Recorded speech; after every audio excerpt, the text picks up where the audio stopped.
Good evening, fellow time travelers. Welcome to another edition of The World Tonight, a special post-election mortem edition of America's elections. Yes, it's election weekend on election day, fun world we live in.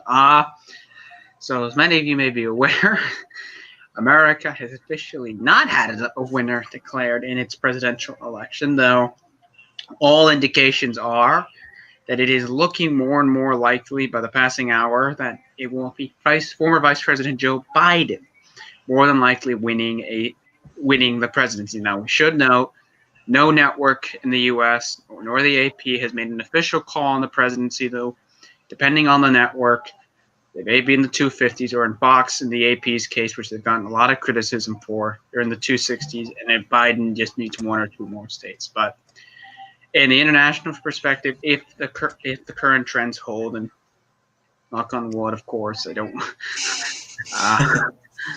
Crow coming out of my mouth would be very bad here. We would be having a president elect Biden, and if that's the case, I'd let Adam. What would be your first thoughts on the possible Biden presidency coming in 2021? Well, there is a lot to talk about, but because we are a foreign policy related show, I feel like maybe we should talk a bit about his foreign policy agenda, which there is a lot to talk about. Now, with most foreign policy of a president, it's really determined by what they want. They aren't as constrained by Congress as much as their domestic agenda may be. So there's going to be a lot of different areas that a President Biden would want to look towards. One of those primary areas that he's going to want to look towards is trying to restore transatlantic relations, which some have claimed to have been a bit of impacted negatively by the current Trump presidency due to issues over how much certain NATO states contribute to their GDP towards NATO and other issues like that. So yeah, there's definitely going to be that as a prime element. He's going to likely, as one of his first official state visits, going to say Germany, along to France, and prioritizing the EU really as a central way to go.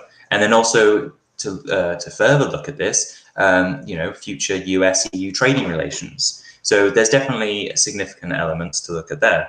And then on the complete opposite side of the world, we have Asia, and more specifically Southeast Asia, South Asia in general, where we may see the revival of the TPP, or the Trans-Pacific Partnership, a sort of block of countries trading together to try and combat the growth of China into these Pacific economies. So yeah, definitely going to be very different to the past 4 years that we've seen, and one of the other areas to look towards is the Middle East. What's going to happen there? Because it's a lot more volatile if you're looking at the relations between the US and Iran than it was when Donald Trump took the presidency. So yeah, a wide array of foreign policy issues to look at and discuss further as we go on the show later on. But just a final note, just broadly about his, I guess, domestic agenda or that kind of thing. Looking at the Senate, and obviously assuming is the worst thing to do in this situation because of how wild 2020 is. But assuming that Republicans hold the Senate, that's another element there that's going to constrain Joe Biden domestically. And also that will impact who he appoints as his Secretary of State. So yeah, lots of different elements to look at that will hopefully go a bit more in depth to as we talk and the night goes on. But what about yourself? What do you think is going to be for the future of a President Biden? Yeah, I mean, I think that's pretty fair to say. I think President Biden is going to take a lot more of an interest in foreign policy, being that he was a former chair of foreign relations in the Senate in his career as a U.S. Senator. Pardon. But yeah, I think you're right. I think his first visit's going to be to Germany or France, and probably a big emphasis on putting Asia in the U.S. foreign policy again. Not to say that President Trump hasn't done so, to his credit. There have been some pushes. But yeah, President Biden will very much, I think, will push, especially in Asia, to rejoin the TPP or the new version of the TPP, basically the same thing. And it'll be interesting to see how he approaches the Arab world, because one could argue the Arab world was probably one of Trump's more successful ventures in getting some of the statecraft of the Middle East to change. Does Biden keep some of those changes? Does he move it completely, or does he play a pragmatist approach of some changes, but also keeping some of the things that President Trump did? But yeah, it'll be interesting to see his foreign policy as well, and what his mindset is. I mean, he's probably going to be much more of a constructionist view on foreign policy, much more working together again, not more hardballing, and it will be very, very interesting to have his first interactions with, say, President Macron, Chancellor Merkel. And I think one that's going to be really interesting, just because these two are probably going to have had probably a frosty view of each other because of prior things. He and Boris, since he and Boris, it's alleged, do not get along very well.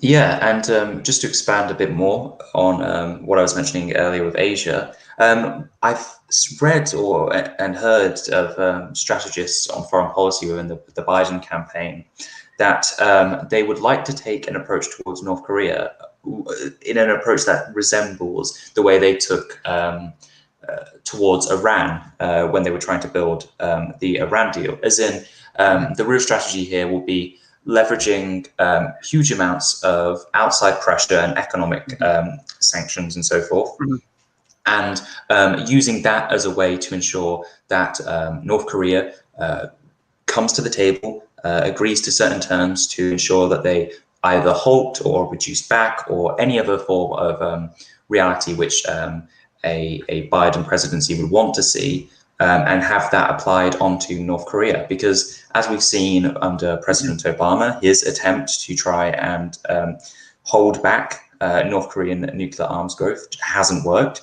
The strategy of Donald Trump of being more open to North Korea also hasn't worked, as they've only been expanding their stockpile and capabilities. So yeah, that's one element that I've read about that seems to be significantly different from both Obama and from Trump. So yeah, definitely going to be an element that we'll have to keep an eye on and see how it evolves. Yeah, I think that's very much a good point. I think the other thing will be interesting to see with Biden in the region is his relationships with the partners of Asia. I mean, I expect him and President Moon of South Korea to get along very well. Prime Minister Suga of Japan probably as well. Suga was probably going to have good relations regardless of who won this election. I think one of his interesting relations is going to be him and ScoMo down in Australia.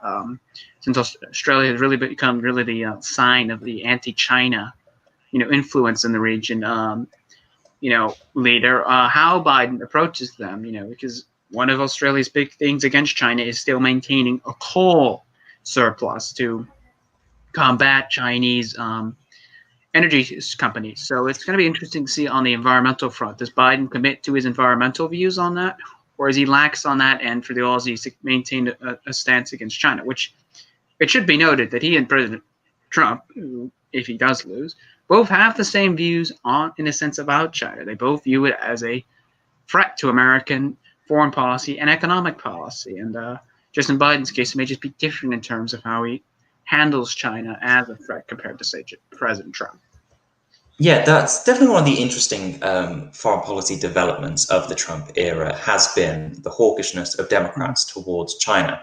Because we have to look back to 2008 and U.S.-Chinese relations. They aren't as provocative or as out there as they are now. China has really expanded its capabilities in the last decade or so, and that really came to a head in the Trump era.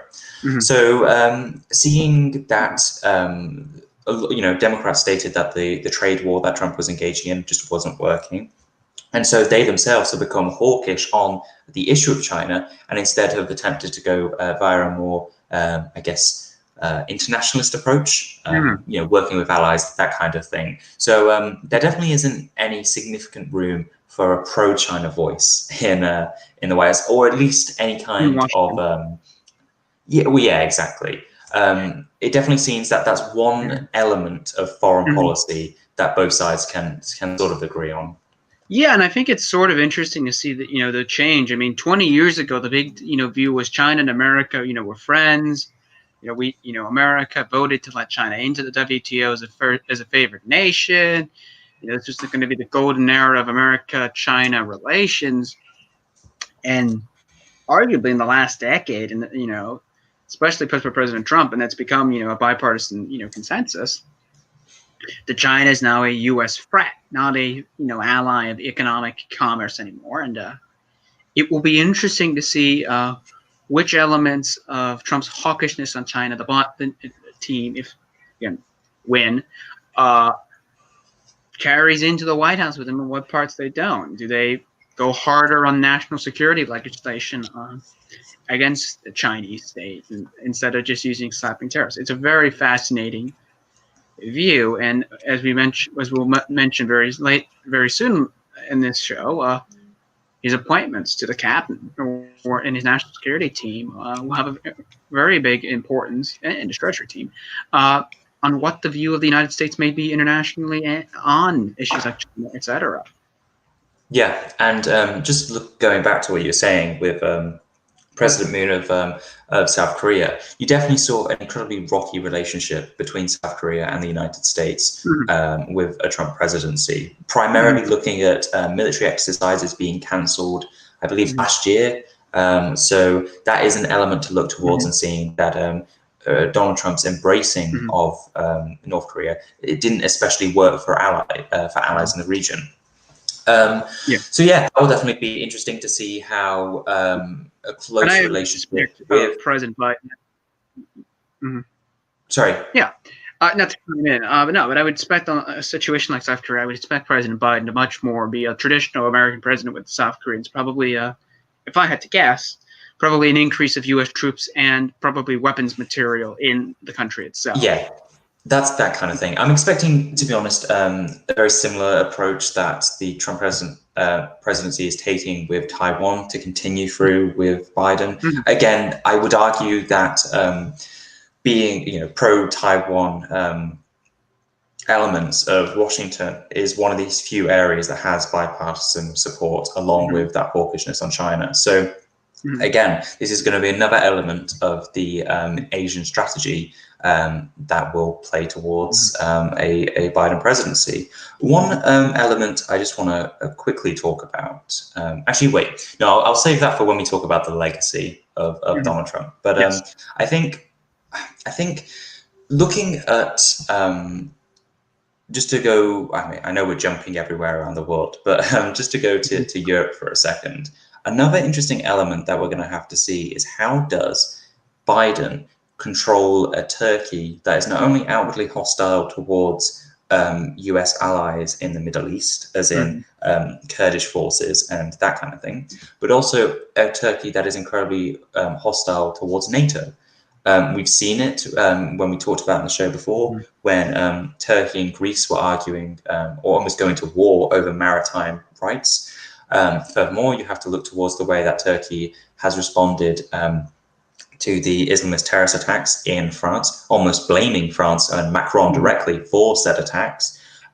So yeah, those are elements that are constraining their relationship. I mean, Turkey is already acting as sort of a wild card. Not only is it aggressively engaging in this anti-NATO, rhetoric, it's also actively hostile against Russia. So it really is going to be an element that Biden, assuming again that he becomes president, will have to try and control and keep under balance, because it definitely is something that could spiral. Yeah, I think that's a fair point on Europe. I also think the interesting thing will be with President Biden. How he approaches NATO. I think he'll take it much more seriously than I think Trump did. But it will be interesting to see because I do expect the U.S.'s criticism about the 2% GDP not to disappear even with Biden coming in, because this has been a criticism of the Europeans for decades since the end of the Cold War. But I think it'll be much more relaxed. I mean, we'll probably see. My guess is that your report back in August that American troops were going to mostly be pulled out of Germany, with a few staying left, will probably be canceled under a President Biden, as a way of giving an olive branch to Chancellor Merkel, which he and her are only going to really have a year together before she inevitably retires. Yeah. But I think that's a pretty broad assessment. Just for the sake of it, let's say that due to some form of, I don't know, something in the Supreme Court or whatever, Donald Trump becomes the next president of the United States. Continues as president of the United States. What does his foreign policy look like in his second term? Well, I would think if he is reelected, a lot of it would continue in a similar sense. I mean, there would be much more, I would say, push in the Middle East to get the final, Arab countries to recognize Israel. Places like Kuwait pop up to mind, and other, small Gulf states to finish that push of normalization, with the probably final one being the big prize, that is Saudi Arabia formally doing it. And I think in Asia, you'd probably see a continuation of his strategy of a little confusion, but still against China and as a hawk, albeit confusing allies, I think, at the same time, which one he favors on the day of the week. I think that if he did win his re-election, I think a very interesting scenario would be his India relationship. He campaigned very heavily in this cycle, if he does win, on, his relationship with the Indian government of Modi. If he does win, is he going to, because if he follows through on what he said he wants to do, that might very much see the U.S. and India's relationship be taken to a very different level than it is at the current moment. Yeah, significant. That's a very significant thing, really, because again, it is. It's a more. Sorry, Dad. Sorry, my dad just walked in. Anyway, no, I think a significant element to look towards with a future U.S.-Indian relationship is that it would be far more aggressive than anything else that the US has tried to implement before. Because while South Korean and Japanese military have been incurred upon by Chinese forces, it's nothing on the scale that China has tried to inflict upon the Himalayas and the contested region there. So definitely could lead to more open conflicts, but then again could lead to more, I guess, what would the word be? Some form of, well, not mutually assured destruction, but you know what I mean. Some kind of policy to ensure that China is less likely to engage in conflict with the United States, because there is a southern border which could see some form of military front formed.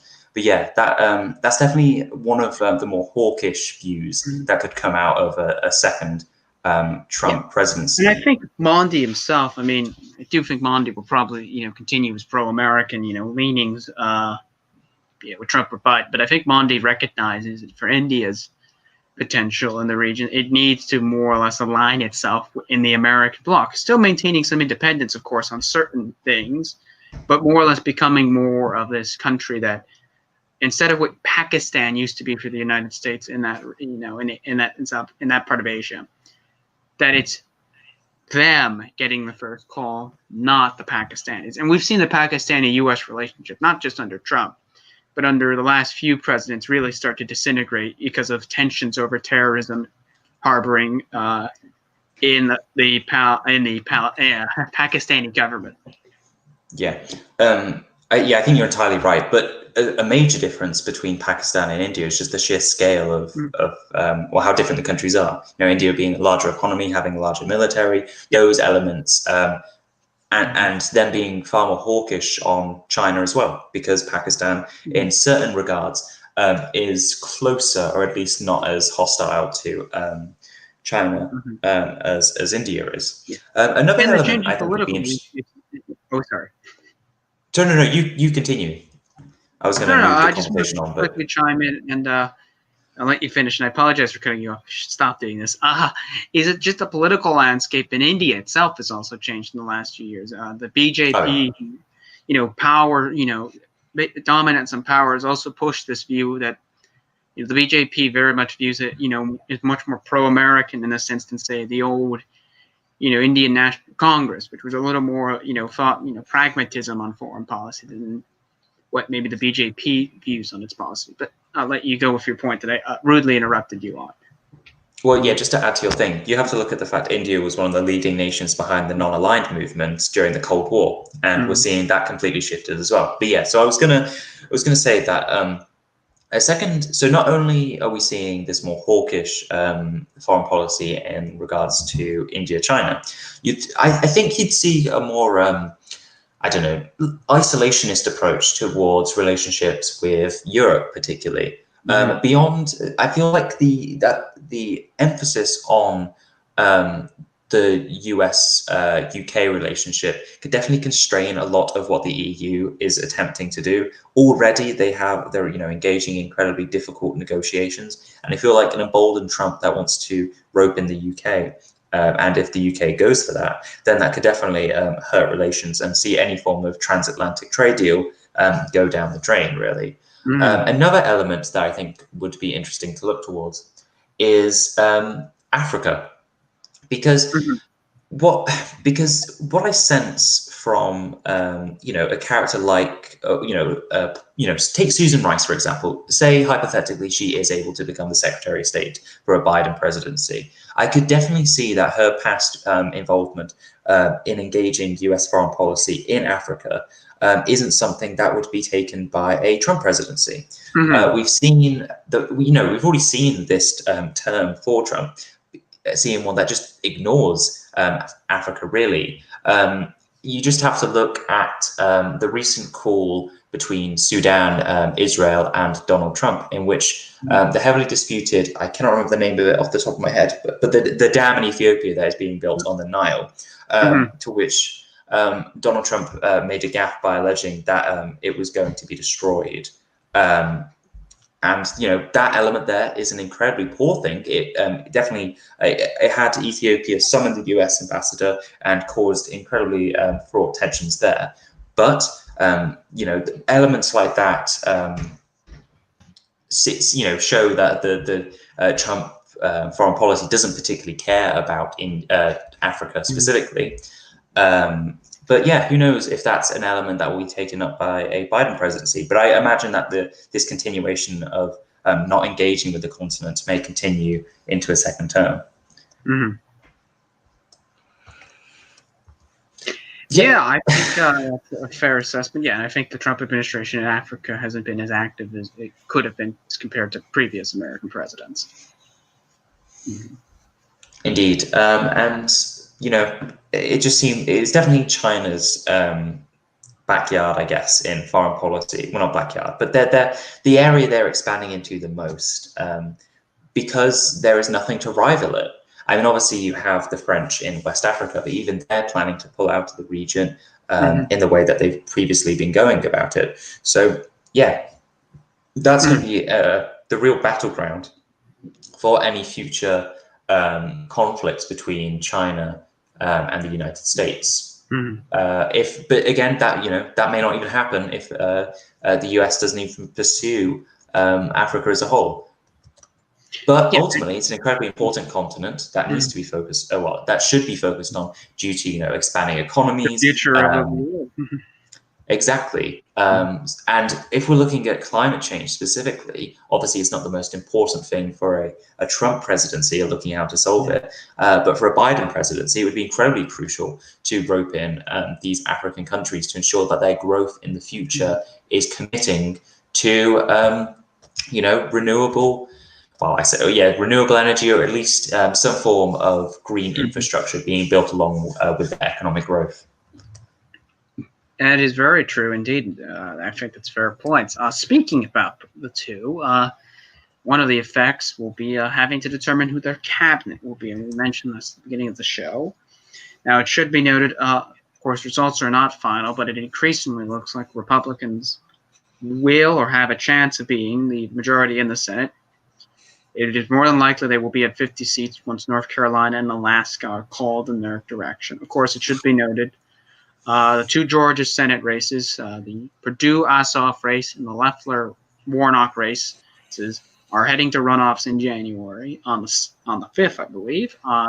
Day Congress opens up. How funny.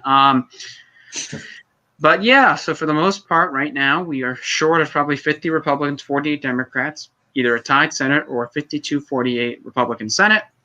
And in that case, of course, depending on the numbers, Joe Biden may very much have to reconsider certain nominees to the Senate. And one nominee that may come very much to mind is one Susan Rice, who should be noted her relationship with Republicans on the Hill is, to use a blunt adjective, frosty and still very bad after still many remember the 2012 Benghazi incident, which derailed her original chance of being Secretary of State in the second term of the Obama administration.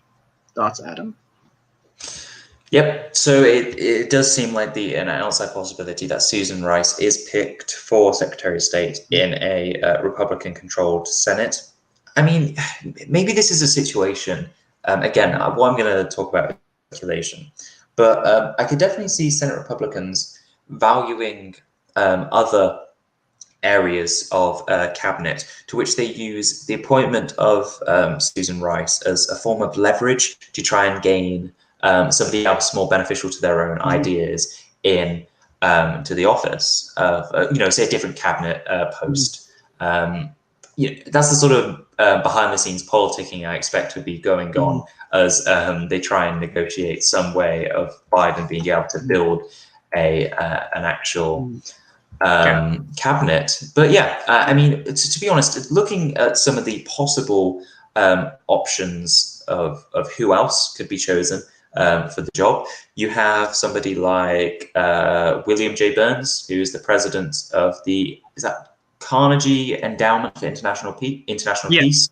He's a retired diplomat, so that's a possible choice there. I've seen Mitt Romney, Republican senator of Utah, being talked about as one of the possibilities. Maybe if Biden views, Secretary of Labor or Treasury more, maybe that's an area where they negotiate down and say, sure, you can have Secretary of State if we can have this. There's a variety of advisors that have been in the State Department for a long time that are being flagged as possible choices. But it's definitely unlikely to be anyone outside of, a career diplomat. I imagine that's really what Senate Republicans want. They don't want somebody who can really excite the Democratic base. They want somebody who could possibly just get the job done in a way that is not exactly hostile to their own foreign policy beliefs. The Senate hearings will be interesting. Yeah, the hearings will be interesting. I think some of the names you mentioned are interesting. Burns, especially. I think another name to watch, maybe Anthony Blinken, who is Tony Blinken, it goes by which, who's Biden's foreign policy advisor, a hawk, who could get confirmed in the Republican Senate if he probably were to get along with more of the hawkish Republican votes on Foreign Relations Committee, I should say, out on the floor. So he's another name to watch for Secretary of State, Anthony Blinken, who prior to this result was being tipped as probably the next national security advisor in the Biden presidency. So because of the Senate's possible leanings, he may actually get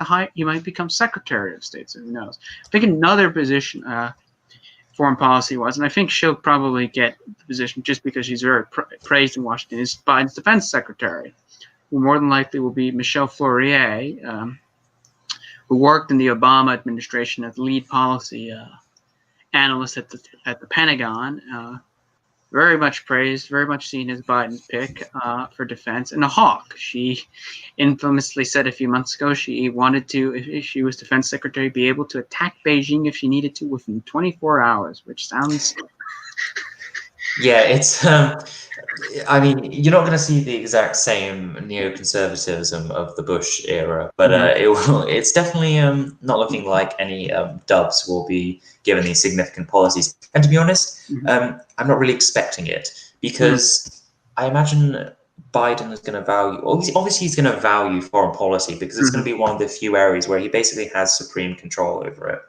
Mhm. But I feel like one of the areas he's really going to want to get concessions out of in terms of getting a cabinet pick will be a cabinet that focuses on domestic issues. Mm.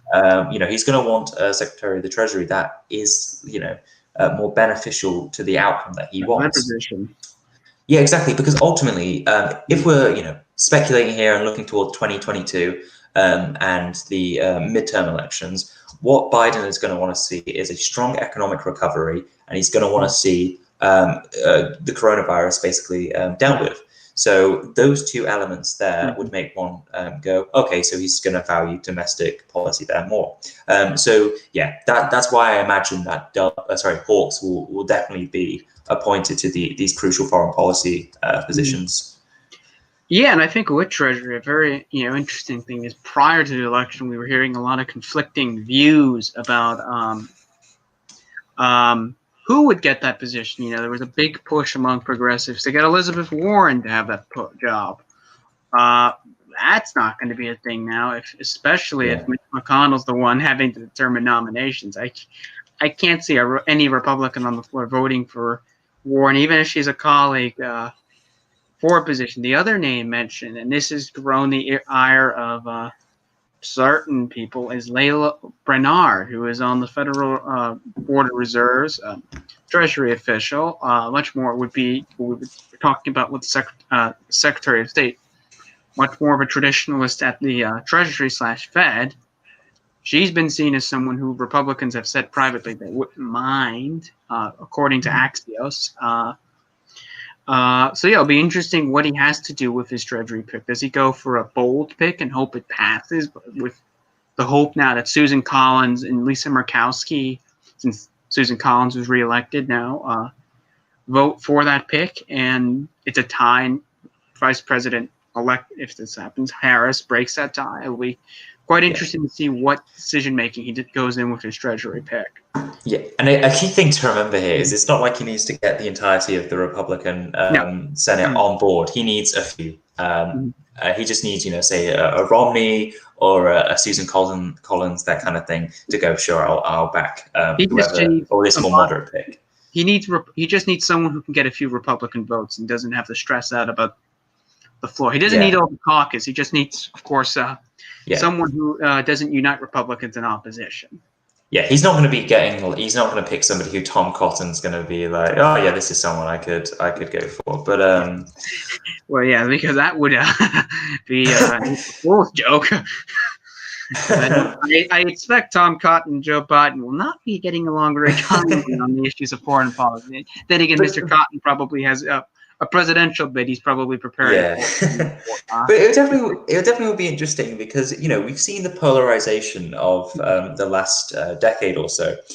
So just speaking of the Senate in general here, Biden has constantly talked about this desire to return to normalcy and this civility of the past.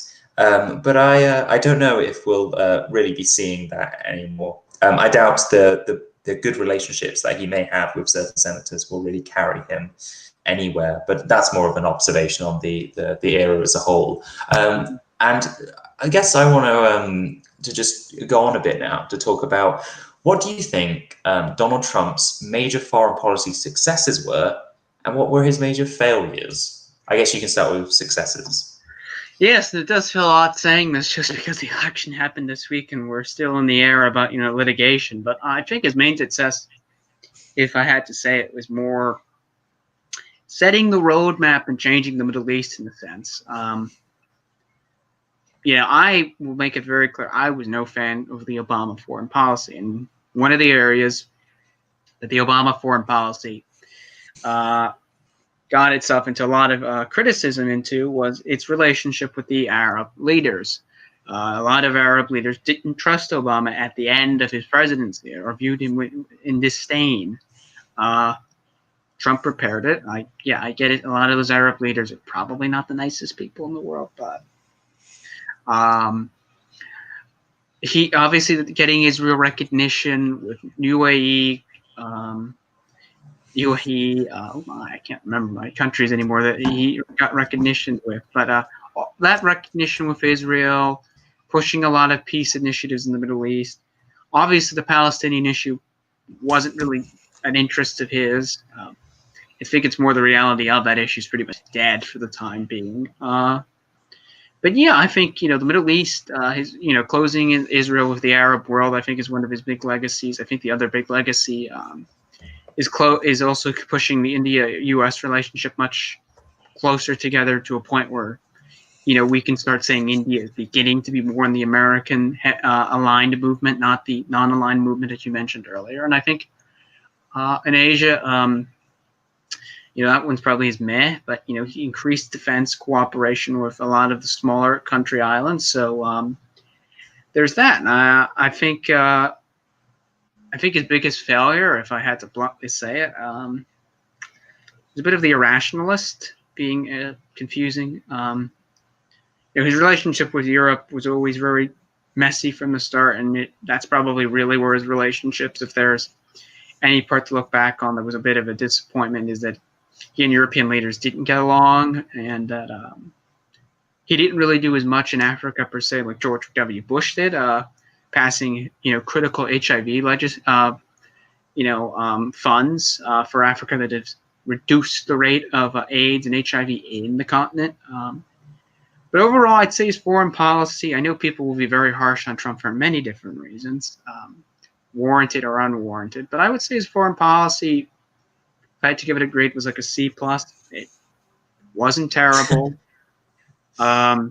wasn't great, but at the end of the day, there's no new war like people feared Trump was going to do. And in certain parts, he's gotten results, and he also took out, the madmen of the Middle East, Soleimani of Iran. So I would say about a C+.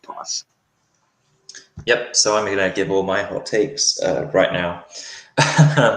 So let's start with the Middle East, because I think it is a particularly interesting area. I do completely agree with you that the repolarization of the Middle East that Donald Trump oversaw is incredibly important, just because for serving U.S. interests. Primarily because it means the US can act more as a, I will send you weaponry and don't have to commit my own troops to this conflict, while also securing its own interest in trade. I mean, ultimately, an Israel that is benefiting from trade with Arab nations is also a US that is benefiting as well. Mm-hmm. But then, the US is also benefiting from, as I said, weapons trade, specifically with the UAE buying F-35s. But I do not feel like this is doing anything particularly for Middle Eastern peace. And this is my real hot take on the issue.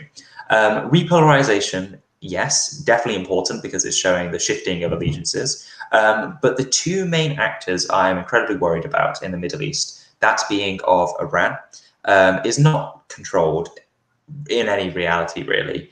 I know there are varying views on the JCPOA. However, I do agree, or at least I believe, that it ensured that Iran, for a very short period of time in which it saw itself, was not growing. There was no evidence of it growing its stockpile or trying to enrich any further amount of nuclear material to try and expand their, or try and build a nuclear bomb. I also believe that that isn't going to do anything for peace. Furthermore, while I completely agree that Soleimani's death was a great thing for the Middle East as a whole, it saw Iran engage in an incredibly aggressive campaign to push the US forces outside of Iraq, and that is what is happening. Iraq is seeing itself pushed more towards the side of being in Iran's sphere of influence than anywhere in the US. So yeah, that is a significant area that isn't going to see any peace in the region. It's really only going to see the divide increase even more between sectarianism and between this sort of resistance axis of Iran and this Israel and Arab coalition. Mm-hmm. Furthermore, the inability to, I was talking about this earlier when I was talking about Turkey, but the inability to contain Turkey as sort of a rogue ally is another foreign policy failure, specifically looking towards pulling out of Syria and allowing Turkey to sort of fill its position there, while also, I'd argue backstabbing Kurdish allies in the region by allowing Turkey to have free reign. So yeah, in my opinion, while US foreign policy interests are going to be significantly served better by a Israel and a Arab world that's working together, I do believe that in the long term, peace isn't going to be secured in any significant way due to the fact that, Iran has more of a reason to actively go to war, or at least actively engage in hostility in the region. And finally, on the Middle East, I'd just like to quickly talk about Palestine, or at least the Donald Trump peace plan, which everyone was loving to talk about for prior to its existence. But when it was ultimately revealed, it showed to be incredibly lackluster and was a wasted effort of resources and time in Israel and Palestine, and ultimately led to nothing at all. It's not even a deal. Obviously, it's a deal that Palestinians couldn't accept, but even Israel seemed to sort of, while appreciating and seeing how amazing it was, understood that it was a bit unrealistic. But yeah, that's my broad view on the negatives of the Donald Trump foreign policy in the Middle East. However, I do recognize that there are some positives. The expansion of relations between the United States and Taiwan, and the selling of weaponry to Taiwan to ensure it has the integrity and ability to protect its own borders is a significantly good thing, and I'm glad the United States has pursued this. And another element that I'd look towards that would be positive is probably its it's a tough one, because I won't make no objections to saying that I'm not a very big fan of Donald Trump. But I'd probably say that I'd concur with you that Indian-US relationship, while I completely disagree with the way that they're going about it and the future possibilities of it leading to any further peace, I could only see it leading to more hostility. I do think that in the interests of the United States, it is a good thing for them. But yeah, that's my long rant about US foreign policy over the last 4 years. I will also note one thing I didn't say about Trump, which I think was a failure, was withdrawing from the TPP was another catastrophe. Oh yeah, that's it. It was much better to stay in it and fix it for what there were, and let's not be can't. There were issues with it, but it could have been fixed, and it would have absolutely locked China in a very bad position, since that was the whole point of the arrangement, was to, lock China out of its own ballpark. Yeah, exactly. And to be honest, I'd also say another thing is their South American policy has been a complete failure as well. John Bolton's campaign, and I see this more as John Bolton's campaign rather than Donald Trump's, in his attempt to see a government change in Venezuela, failed completely, and is definitely one of those that you could look towards and go, this is a huge colossal failure, and the resources they spent to it. But it worked getting the Venezuelan vote in Miami-Dade, it looks like, by the data. So it did indeed. There was the long-term play. Yeah. It wasn't actually about changing the government in Venezuela. I mean, then again, I'm sure if it were up to John Bolton, I'm sure Nicolas Maduro would have been removed by very nice ways out of Caracas, and I'm not going into detail what I mean by that, folks. Just imagine some nice airplanes flying over, giving free rides. Anyway, before I get accused of things, but no, yes, it'll be interesting. See what happens. And what the transition period is. I don't expect Joe Biden to keep anyone from the current Trump team around. If he does, I'd be surprised, but sure, who knows? And see, obviously, he's going to have a world that he has to face, a lot of challenges, and what comes to him with COVID relief and a world that is very messy, especially with the push against China, will be something to watch. And we will cover that on this show. Yes, indeed. I think it's going to be an incredibly important 2021, so make sure to carry along and listen, especially because there aren't any real interesting elections coming up until 2022. I mean, we have Germany and we have Japan, but as you know, they'll probably be pretty boring Unless we elections get a with nice very snap clear. election somewhere, which Indeed, but we're going to have to be covering a bit more of the on-the-ground events that are developing. So make sure to in your continue and case, listen along. you have the super special election I think in May of 21 with Scottish, Wales, London, and Oh yes, of course, that will be an interesting one to talk about. But that's far away for now. yes.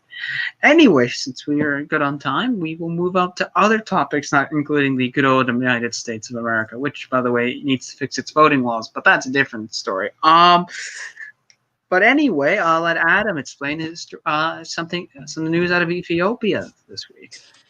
Yes, so Ethiopia has undergone recently an element of stabilization in the region. The peace deal negotiated with Eritrea has been significant to seeing stability restored to the region.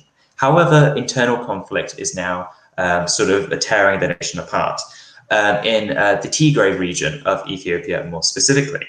So just to give a bit of broad context to this, a regional election which had been postponed for months by the federal government of Ethiopia due to constraints of the coronavirus was held in defiance by those in control of the Tigray region, which are called the Tigray People's Liberation Front. Now, it has become particularly hostile because the Prime Minister of Ethiopia, Abiy, has ordered the military to mount an offensive against Tigray after an attack on the federal army base was blamed on the ruling party. So that is just the broadest overview of what is happening. Airstrikes have been conducted in the region against Tigray and their forces there. So this issue goes very, very far back. Basically since the start of the Prime Minister's term in, I believe, 2018, 2019, because when he was elected, he accused officials in the Tigray People's Liberation Front of corruption and human rights abuses, primarily because they had been the dominant ruling party or engaged a leader of the dominant ruling coalition for a very long time. And so the Prime Minister, who tried to present himself as more of a reformer, wanted to ignore that past of Ethiopia and try and look towards the future. And so a part of that was disavowing the TPLF. And he dismissed various key TPLF figures from government. Furthermore, the merger of the governing EPRDF coalition into the Prosperity Party, which is the current one now, added further fuel to tensions as the TPLF did not want this. Amusingly, if you look at the current composition of the Ethiopian parliament, the TPLF are the only opposition party with, I believe, around 34 members out of the 600 or so in the actual chamber. So, yes, furthermore, the decision to hold a regional election was labelled illegal by the federal government, and there are a whole bunch of complications going on there in terms of who actually caused this attack on this federal army base, which, as I said earlier, the federal government is blaming on the Tigray People's Liberation Front. So yes, an incredibly heavy mess going on that threatens the entire stability of the nation. It's really interesting to look towards this as well. Why? I mean, you may be asking, why is Tigray so against the federal government? Why did they decide to not merge with the governing PRDF coalition and form the Prosperity Party? Well, it goes back to seeing Mr. Abiy's reforms as being a bit too centralized. They believe that he's trying to build a unitary system of government, which is trying to destroy the federal arrangement, which grants the region with a lot of autonomy. So yeah, they see that as being the primary reason of why they want to try and stay away from said governing coalition and try and ensure that they put forward the interests of their own region. Furthermore, the TPLF disagreed with the peace, Mr. Abiy's peace efforts to try and conclude the conflict with Eritrea. The TPLF feels that their interests were overlooked and it wants more of a say over Ethiopia's future relationship with Eritrea.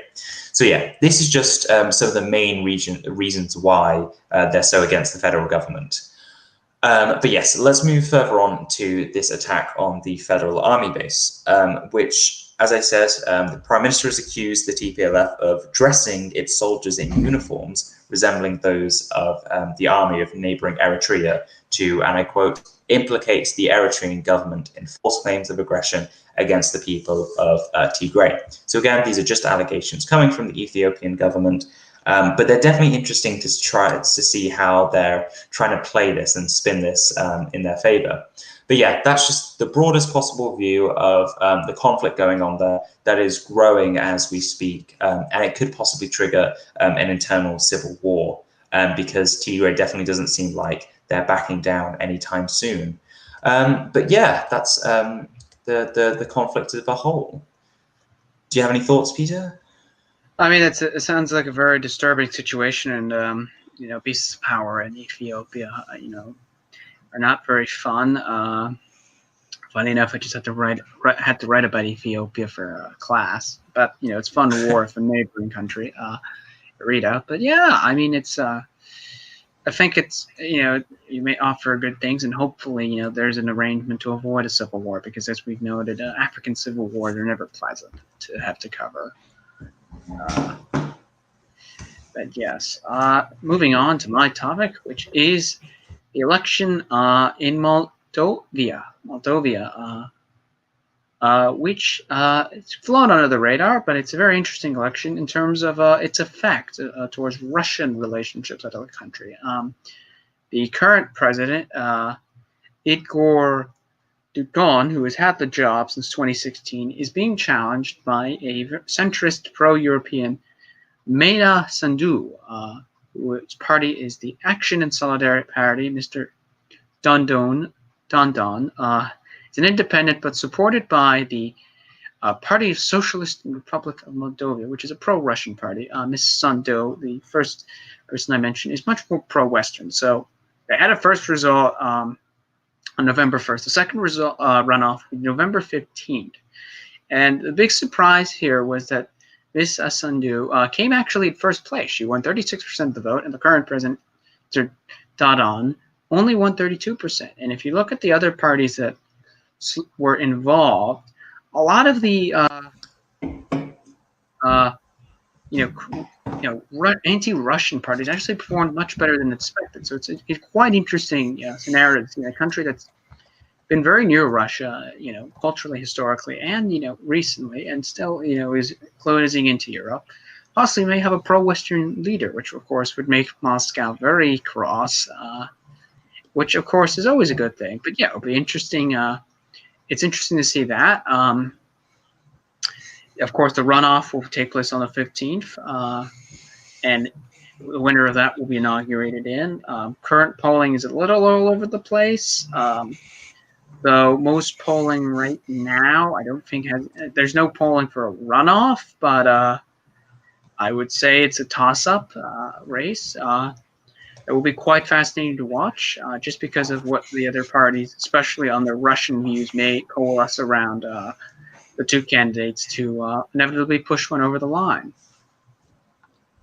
Yeah, a fascinating area, specifically because just to bring to everyone's attention that the reason that the pro-EU candidate was able to actually push over the to first place was because of the diaspora vote, Yes. which because the more pro-Russian leader was leading prior to this, and it seemed that they had obviously not secured their victory, but coming first place is always a significant thing. It shows that momentum's behind you. But yeah, that was lost completely when the diaspora vote came in, and that was definitely a very interesting one to look at. But yeah, it's especially interesting because I believe a significant amount of Moldovans who live abroad come from Ukraine and also Russia. So Yes. I would like to see the breakdown of this vote to see how much of this pro-Western vote came actually from Russia itself. I think that would be interesting to see if there's any dissenting within. But yeah, that was. I don't know too much about the election specifically, but that was definitely one of the main highlights that I saw that would that definitely make it an interesting one. Mm-hmm. Yeah, it will be very fascinating to watch. I mean, his son Du is the former prime minister, and Mr. Dodon, who has had a lot of Russian support, has been, involved in a long time. So it will be quite interesting to see where this goes and what the actual effect may be in Europe, since this may move Moldova more in the Western direction, which, of course, is always a good thing in any European country, especially in that ballpark of the world. Yes, indeed. I believe that's everything we have planned for. Yes, I think we week. just have the loser of the week, and that's it. Wow. I mean, I'll start it off. This week has had a lot of losers. A lot of losers. Not just talking about in reality, in terms of who lost a certain election or whatever, but a lot of I guess undignified responses to said election. However, I think I would like to focus on one of the losers of an election here, and I'm going to nominate Amy McGrath as my loser of the week. Okay, so for those who don't know, Amy McGrath was the Democratic candidate for the Kentucky Senate race against Mitch McConnell. Now, this obviously was back in, I believe, a few months ago now, was basically lauded as being the best way to really show it to the Trump era of politics and to get one back at Senate Republicans. And I believe over $100 million was invested into this Senate race. And yeah, for months it was talked about as being a possible toss-up, but then it became, over time, slowly it became more of a reality that it was actually more of a lean to, likely Republican. But yes, looking at the actual results themselves, despite this $100 million that Democrats invested into said race, Amy McGrath received 38.2% of the vote, compared to Mitch McConnell, who got 57.8% of the vote. So clearly, we have learned once again, first from Mike Bloomberg, and now Amy McGrath, and partly Jamie Harrison in South Carolina, that money does not win elections.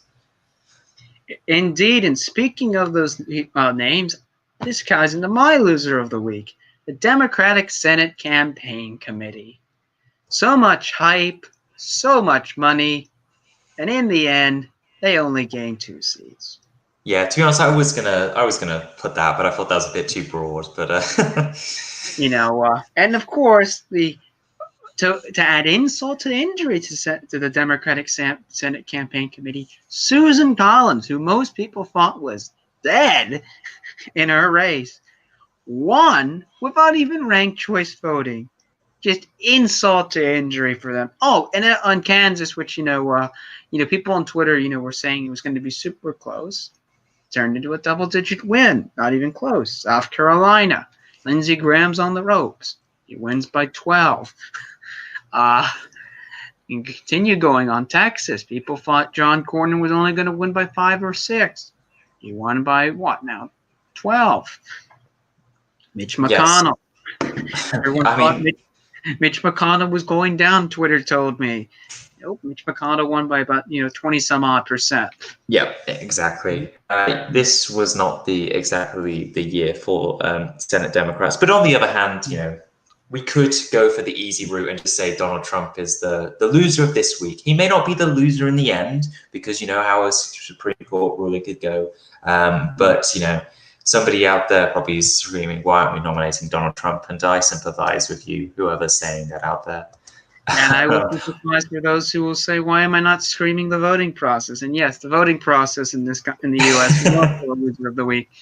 Yes, I support all ballots being counted. All legal ballots should be counted. But for God's sakes, most states should have had a plan for this counting these ballots and not, put the country through a nightmare for the last week of having to count ballots and see states go back and forth. And now politicians, just do your jobs and like adults and set a certain date for these things so we don't have to have races. Looking at you, Pennsylvania. It does certainly remind me of when we nominated the Gavin Williamson back when we were talking about A-levels and GCSE results, where they just basically decided the entire process in the last week prior to the actual results themselves. And it seems like the same basic idea for the United States. I mean, there are other losers of the week you could be looking towards here. Nevada, where are the results, Nevada? We've been waiting a while. North Carolina, we've been waiting forever now. Where are the Philadelphia, results? why did you have to take so long? Yeah. Let's see, who else can I blast? I mean, Nancy Pelosi, her caucus meeting got leaked. Yeah, there we go.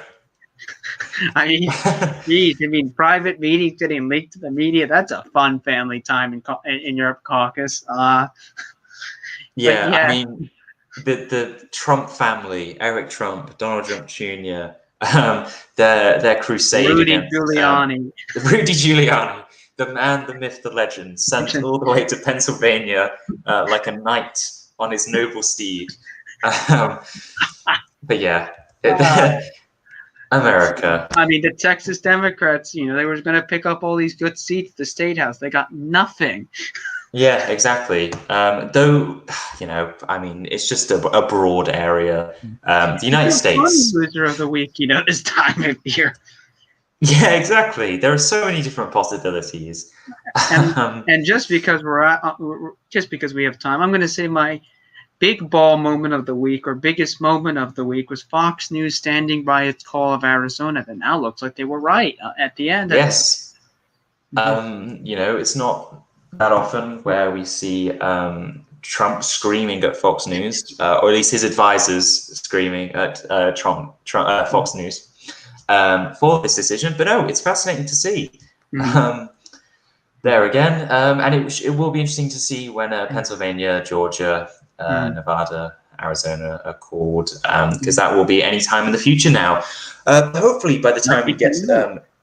Yeah, it could be, but hopefully next time when we join you for the World Tonight, we will finally have at least a broad idea of who the president-elect is. But yeah. And we may finally now on America have memes like Britain does of a Sir John Curtis. May just be Amy Seltzer and Arnold Mishkin of a Fox News, maybe the two who have that distinct title now. Yes, to be honest, I think John King being introduced to British world has been one of the fascinating elements of the United States election coverage. Who knew one man pointing at a map could reach so many people? Indeed. And maybe we should follow Britain and have the count balance as well. No shots taken at America at all. Actually, you know what? Just a final thing. I figured out what the actual loser of the week is. CNN's key race alert notification. That is the real loser of the week. CNN, we do not need to know that just because Biden's gained like 50 votes or whatever in a certain county, that isn't a key race alert. And I think on that bombshell, that is all. We wish you thank you for watching the show. Fortunately, Twitter is suspended. Unfortunately, Twitter has suspended Elections Daily, so I know this probably is being watched by a lot of our usual fan favorites. But for those of you, if you can't see us on the Twitter stream, you can follow us on YouTube and podcasts like Spotify or whatever ones you use to listen to whatever things relax you. And you can listen to me and Adam talking about the world in a fun way that makes sad things fun. And hopefully the next time we meet you, we have a certified winner of the presidency. And hopefully we're not talking about lawsuits, though shrug, we probably will. And we will hopefully have fun international stories as well. But anyway, thank you, folks. Apologies a little bit of the stretchiness of the show. A lot of topics mentioned with the U.S. And I wish you all a happy weekend. Stay safe, especially Adam in lockdown. I wish you the best. Thanks very much. And see you all next week. Ciao. Bye.